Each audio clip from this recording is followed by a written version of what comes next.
Xiaomi 12S Ultra, buah cinta pertama antara Xiaomi dan Leica. Dan enggak ya, ini bukan produk resmi Indonesia, karena kabarnya Xiaomi 12S series hanya buat dirilis di market China. Tapi itu bukan halangan buat K2G. Kami udah jauh-jauh mendatangkan produk yang satu ini dari China untuk menjawab rasa penasaran kita semua. Thanks buat Apple Tree yang udah dengan segera mendatangkan Xiaomi 12S Ultra. Jangan lupa cek lapaknya, linknya udah gue taruh di deskripsi. Sebenarnya ini video first impression aja ya, tentunya untuk menjawab rasa penasaran gue mengenai kameranya. Untuk full reviewnya ya ntar, HP kayak begini harus gue selami dengan penuh kehikmatan yang luar biasa dong. Oke, Xiaomi 12S Ultra, let's go! Sebelum kita masuk ke jepretan-jepretan yang dihasilkan Xiaomi 12S Ultra, kita go through impresi awal gue dulu deh, serta basic speknya. Unit K2G yang warna hitam nih, looknya eksklusif banget dengan Eco Leather Back, aksen gold di sekitar lensa kamera yang gede banget, serta matte finish di modul kameranya. Asli keren banget. Ukuran HP-nya juga gede, handling satu tangan PR ya, beratnya juga lumayan, berasa di 225 gram. Speakernya stereo, ada IP68, SIM tray-nya dual SIM only, no SD card slot, tentunya 5G ready. Layarnya AMOLED 6,7 inch LTPO2 curved dan punya resolusi 3200 x 1440, which di mata bagus banget impresi gue. Saturated, bright buat pemakaian outdoor, juga smooth ketika scrolling dengan refresh rate 120Hz. Di dalam layar ini pula terdapat in-display fingerprint sensor yang cepat dan akurat. Chipsetnya Snapdragon 8 Plus Gen 1. Main Genshin Impact 40 menit di ruangan AC, FPS stabil di 60. Finally! Welcome back Qualcomm. Ini baru bener-bener chipset flagship. Kemungkinan terbesar pembedanya adalah kali ini dibikin di TSMC, bukan di Samsung Foundry lagi. First impression gue, based on pemakaian singkat, lebih dingin, lebih hemat baterai, lebih ngebut, dan yang terpenting, jauh lebih stabil sustained performance-nya. Soal ini gue baru bisa kasih asumsi awal aja ya. Nanti tes lebih jauhnya di full review-nya. Cuman, kalau kita lihat berdasarkan benchmark 3D Mark Wildlife Stress Test, 8 Plus Gen 1 di Realme GT2 Explorer Master Edition lebih stabil ya. Kemarin kita sempat icip-icip bentar. Sepertinya karena dikasih batas suhu lebih tinggi di GT2 Explorer itu. Mudah-mudahan deh K2G dapat kesempatan untuk nyobain smartphone yang satu itu lebih lama lagi. Baterainya 4860 mAh dengan charger yang udah di-include dalam box 67 watt. Nggak ada yang spesial memang. Kayaknya kekurangan space di dalam gara-gara sensor kamera yang luar biasa besar dan makan tempat. Unit gue RAM-nya 12GB dengan internal storage 256GB UFS 3.1. Paling kecil ada yang internal storage 256GB dengan RAM 8GB. Tertingginya internal storage 512GB dengan RAM 12GB. OS-nya apalagi kalau bukan the legendary MIUI. Yang di sini versi 13, Android-nya Android 12. Dan karena unit Cina, update-nya biasanya lebih baik daripada yang global apalagi Indonesia. Oke, cukup. Ntar lengkapnya di full review aja. Sekarang gue mau tes-tes kameranya.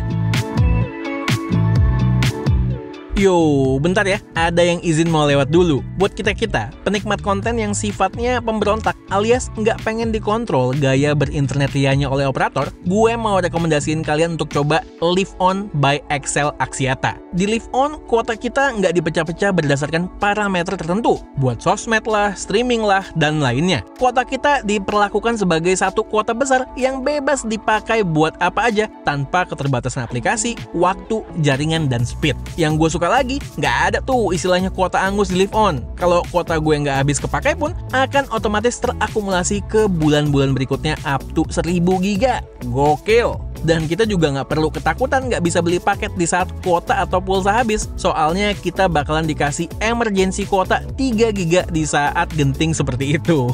Tertarik? Nggak usah pusing. Mulai dari proses beli sampai aktivasi, semuanya 100% bisa dilakukan online sambil nyantai. CS-nya juga orang beneran, bukan bot loh. jadi komunikasinya pasti lancar. Ya udah cus, langsung aja sikat Live On Power Go 20GB. Linknya udah gue taruh di deskripsi.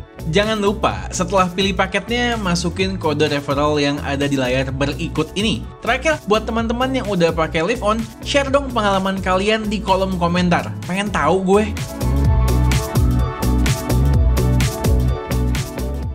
Sensor utamanya IMX989 dengan ukuran besar 1 inch dengan resolusi 50 megapiksel, PDAF, laser autofocus, OIS, lengkap semuanya. Ultrawide-nya 48 megapiksel. Untuk telefoto 5x zoom-nya ini menggunakan lensa periskop dengan resolusi yang 48 megapiksel juga. Tapi di atas itu semua, apa coba yang terpenting saudara-saudara? Kerjasama dengan Leica. Sengaruh apakah kehadiran Leica dalam developing Xiaomi 12S Ultra ini? Sebelum mulai, gue mau kasih info. Kita dikasih dua pilihan style warna di 12S Ultra. Leica Vibrant atau Leica Authentic. Hasil beberapa kali coba di good lighting, gue prefer yang Authentic karena lebih natural warnanya. Pertama, gue mau jepret beberapa foto versus Xiaomi yang belum pakai Leica nih, Xiaomi 12 Pro. Di good lighting, sekilas mirip-mirip aja ya, Xiaomi 12 Pro dan 12S Ultra dengan sedikit perbedaan di rendering warna dan skin tone. Harus pixel peep banget untuk melihat 12S Ultra punya keunggulan di jejak processing yang lebih minimal. Cuman ya nggak salah juga kalau ada yang pick 12 Pro karena sekilas terlihat lebih sharp karena proses sharpening yang kuat. Masuk ke kondisi yang mulai challenging seperti backlight, kita bisa melihat 12 Pro yang udah rilis duluan punya keuntungan dari software yang udah melewati beberapa proses update tuningan. Oh ya, by the way gue suka banget natural bokeh yang dihasilkan sensor besar 12S Ultra. Walaupun ya artinya depth of field jadi shallow atau awamnya titik fokus semakin sempit. Begitu masuk ke kondisi gelap, Night Mode 12S Ultra sering bisa mengalahkan ketajaman dan color rendering dari 12 Pro. Cuman yang nggak setiap kali, terkadang masih suka salah juga 12S Ultra merepresentasikan kondisi yang sebenarnya atau justru kalah tajam. Tapi gue yakin nih, yang kalian pasti pengen tahu apakah generasi pertama buah hati Xiaomi dan Leica ini bisa ngalahin hasil kamera kerjasama bertahun-tahun antara Huawei dan Leica. Nih, VS P50 Pro. Sebagai catatan, berdasarkan pengalaman kami, P50 Pro dengan chipset Snapdragon seperti unit ini, kameranya emang lebih inferior in general dibandingkan yang menggunakan Kirin. Di good light lagi-lagi mirip-mirip aja ya hasilnya ya. Palingan gue notice perbedaan overall exposure yang menjadikan warna hitam yang lebih pekat di 12S Ultra. Kelihatan di rambut, alis, dan lorong di background. Masuk ke kondisi backlight, gue prefer sharpness di Xiaomi 12S Ultra. Tapi processingnya yang lebih matang bikin P50 Pro lebih nggak hazy atau berkabut. Rendering warnanya juga lebih bener nggak kemerahan. Serta dynamic range-nya yang lebih baik dibandingkan 12S Ultra. Masuk ke indoor lighting juga masih prefer P50 Pro yang masih ngasih usaha ngebalancein bias lampu tungsten yang kekuningan. Sementara 12S Ultra justru berasa makin kuning. Dynamic range-nya juga lebih bagus P50 Pro. 12S Ultra nggak sepenuhnya inferior ya, karena dia masih berhasil kasih sharpness yang natural tanpa jejak over processing. Masuk ke night mode sih, no contest lah ya. 12S Ultra mampu memberikan hasil di low light yang lebih natural, secara konsisten lebih sharp, sementara P50 Pro over vibrant, kayak toxic gitu warnanya, serta kelihatan jejak over sharpening. Dari komparasi singkat ini, clear ya, fotografi Xiaomi 12S Ultra bagus banget. Cuma, karena masih di awal rilis, belum konsisten menunjukkan kemampuan maksimalnya. Al juga sempat tes moto versus beberapa smartphone lain. Kelihatan banget misprocessing yang masih terjadi di sana. Untuk video sih gue sempat coba sebentar ya. Di 8K 24 fps aja stabil. Gimana di 4K 60 fps coba? Yang pasti stabil dan overall image quality-nya juga cakep. Selfie videonya seperti biasa masih mentok di 1080p saja. Ngomongin soal selfie, maksimalnya so far kalau gue perhatikan ketika kita foto di outdoor dengan cahaya mengarah ke wajah kita. By the way, kalau kalian minat beli P50 Pro resmi Indonesia, belinya bisa via distributor ponsel di Tokopedia. Linknya udah gue taruh di deskripsi. Oke, itu adalah first impression Xiaomi 12S Ultra dari gue. Soal kamera, gue baru bisa bilang menjanjikan. Kenapa begitu? Ya soalnya gue baru nyoba kurang lebih sehari 2 hari. Lalu gue belum bisa bilang luar biasa karena emang faktanya belum sampai di level itu. Hardware-nya ada dan capable. Tapi kita masih harus menunggu beberapa software update ke depan untuk melihat apakah akan ada improvement dari segi software kamera untuk memperbaiki inkonsistensi di beberapa situasi dan kondisi. Nge-review produk ini terlalu terburu-buru menurut gue nggak tepat ya, karena rilisnya itu baru hitungan minggu.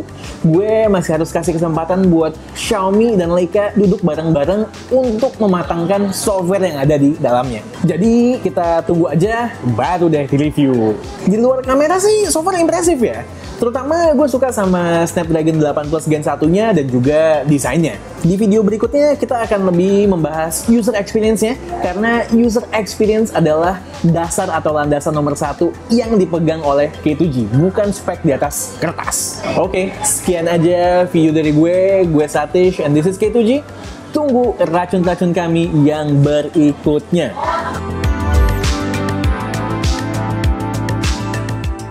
Kehikmatan harus bertapa-bertapain dulu.